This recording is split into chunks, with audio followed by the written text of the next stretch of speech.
بات سمجھتا ہوں. کہتے جی آدم علیہ السلام سے گناہ ہوا. میں نے کہا کہاں لکھا ہے؟ کہتے ہیں قرآن میں. میں نے کہا پڑھو ہے باسا آدم و ربہ. میں نے کہا آدھا نہ پڑھنا پورا قرآن پڑھ. کہتے ہیں پورا کیا. میں نے کہا آگے لکھا ہے نسی آدم.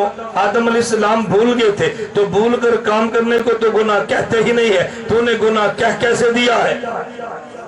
پورا قرآن پڑھ تو گناہ نہیں. اچھا جی پھر میرا اس پہ ایک سوال ہے. میں نے کہا جی سوال تمہارے ذمہ جواب ہمارے ذمہ ہے. کہا جی میرا سوال یہ ہے کہ جب آدم علیہ السلام بھول گئے تھے, آدم علیہ السلام نے گناہ نہیں کیا تھا, پھر خدا نے جنت سے کیوں نکالا ہے؟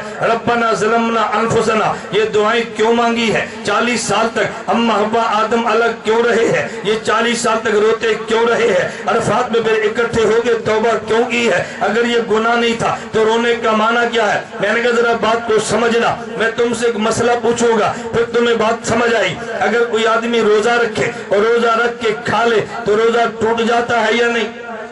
اگر بھول کر کھا لے تو روزہ, بولو نا, اگر بھول کر پی لے تو روزہ.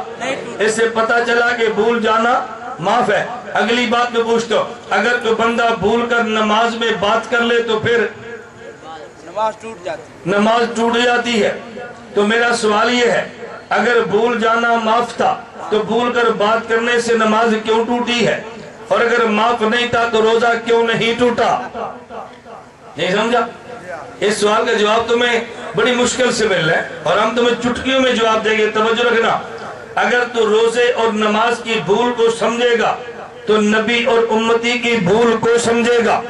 نبی کا بھول جانا ایسے ہے جیسے نمازی بھولا ہے, امتی کا بھول جانا ایسے ہے جیسے روزے دار بھولا ہے. روزے دار بھی بھول جاتا ہے, نمازی بھی بھول جاتا ہے, لیکن روزے دار بھول جائے تو ڈانٹ نہیں ہے, نمازی بھول جائے تو ڈانٹ ہے. نماز دوبارہ پڑھ, گناہ دونوں کو نہیں ہے لیکن دونوں کو ڈانٹ. تو پھر اگر نماز میں بھولا گناہ تب بھی نہیں ہے لیکن ڈانٹ پڑی ہے دوبارہ پڑھو. اگر روزہ رکھ کے بھولا ہے, روزہ ٹوٹ گیا, روزہ نہیں ٹوٹا گناہ نہیں ہے لیکن کوئی ڈانٹ بھی نہیں ہے. تو روزے دار کا بھول جانا جیسے امتی کا بھولنا ہے اور نمازی کا بھول جانا جیسے نبی کا بھولنا ہے. تو کہ جی کیا مطلب؟ ایک عبادت امتی کی ہے, ایک عبادت نبی کی ہے. امتی کی عبادت عالم غیبوبت میں ہے اور نبی کی عبادت عالم مشاہدہ میں ہے. یہ میں نہیں کہتا, حدیث جبریل میں موجود ہے. حضرت جبریل نے پوچھا اخبرنی عن الاحسان, حضور بتائیں احسان کسے کہتے ہیں؟ فرمایا ان تعبد اللہ کأنک تراہ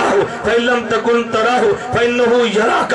عبادت یوں کرنا تو خدا کو دیکھتا ہے, اگر یوں نہ کر سکے عبادت یوں کرنا خدا تجھے دیکھتا ہے. حضرت مولانا صوفی سرور دامت بدقاتم شیخ الحدیث جامع اشرفیہ وہ اس حدیث کے تحت لکھتے ہیں ایک عبادت نبی کی ہے, وہ عبادت یوں کرتا ہے خدا نبی کو دیکھتا ہے, نبی خدا کو دیکھ لیتا ہے. ایک عبادت امتی کی ہے, امتی خدا کو نہیں دیکھتا لیکن خدا امتی کو دیکھتا ہے. دونوں ایک دوسرے کو دیکھے, اس کا نام مشاہدہ ہے. ایک دیکھے دوسرا نہ دیکھے, اس کا نام غیبوبت ہے. امتی کی عبادت غیبوبت والی ہے, ارے نبی کی عبادت مشاہدے والی ہے. نبی یوں ہے جیسے نمازی کھڑا ہے اور امتی یوں ہے جیسے روزے دار کھڑا ہے. ارے امتی ایسے ہے جیسے ایک آدمی نماز میں ہو تو نماز کی حالت تو مشاہدے کی ہوتی ہے, خدا کے دربار میں کھڑا ہے. تو اگر مشاہدے والا بھول جائے اسے ڈانٹ پڑا کرتی ہے, اگر غیبوبت والا بھول جائے اسے ڈانٹ پڑا نہیں کرتی. تجھے شاید مثال سمجھنا ہے, میں آسان کر کے ایک مثال اور دیتا ہوں, توجہ رکھنا. تو نے بچے کو بازار بھیجا ہے, اس کو 100 روپیہ دیا کہ جاؤ بیٹا بازار میں جاؤ, 10 روپے کی ادرک لانا, 5 روپے کا دھنیا لانا, 5 روپے کی سبز مرچ لانا, 10 روپے کے ٹماٹر لانا. یہ کئی چیز آپ نے منگوائی ہے. آپ نے کہنا 10 کے تو ٹماٹر آتے نہیں ہے. بھئی میں اپنے دور کی بات کرتا ہوں, اب تو مہنگائی کا رخ بدل گیا نا, میں صرف مثال دینے لگا.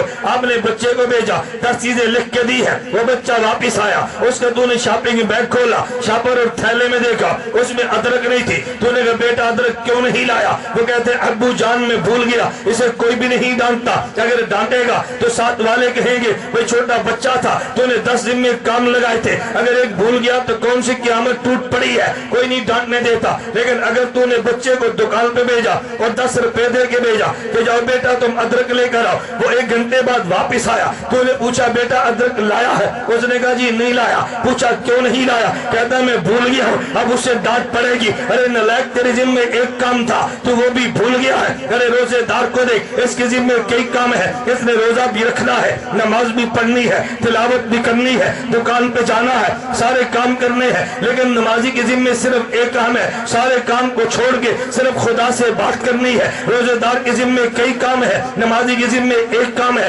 اگر کئی کاموں والا ایک کام کو بھول جائے تو ڈانٹ نہیں پڑا کرتی، ذمہ ایک کام ہو وہ بھول جائے تو ڈانٹ پڑا کرتی ہے۔ نبی کا معاملہ نمازی کی طرح ہے۔ آدم علیہ السلام کے ذمہ ایک کام تھا، تو نے اس درخت کے قریب نہیں جانا، باقی جو چاہے کرتا رہے۔ آدم علیہ السلام کے ذمہ ایک کام تھا تو خدا نے فرمایا تیرے ذمہ ایک کام لگایا، آدم تو وہ بھی بھول گیا ہے، تجھے بھولنا تو نہیں چاہیے تھا نا۔ اگر ذمہ ایک کام ہو بندہ بھول جائے تو ڈانٹ پڑتی ہے، اور اگر ذمہ کئی کام ہو بندہ بھول جائے تو ڈانٹ نہیں پڑتے۔ امتی کا بھول جانا جیسے روزے دار بھولا ہے، اور نبی کا بھول جانا جیسے نمازی بھولا ہے۔ نمازی بھول جائے تو ڈانٹ ہے لیکن گناہ نہیں ہے، روزے دار بھول جائے تو گناہ بھی نہیں ہے، ڈانٹ بھی نہیں، گناہ بھی نہیں ہے، ڈانٹ بھی نہیں ہے۔ میں نے کہا نا نبی گناہ نہیں کرتا، امتی سے ہو جاتا ہے۔ میں نے کہا نبی معصوم ہے، ہم غیر نبی کو معصوم نہیں مانتے۔ میری بات توجہ سے سمجھنا، میں بتا کیا رہا تھا، نبی معصوم ہوتا ہے اور نبی کے بعد کوئی معصوم نہیں ہوتا۔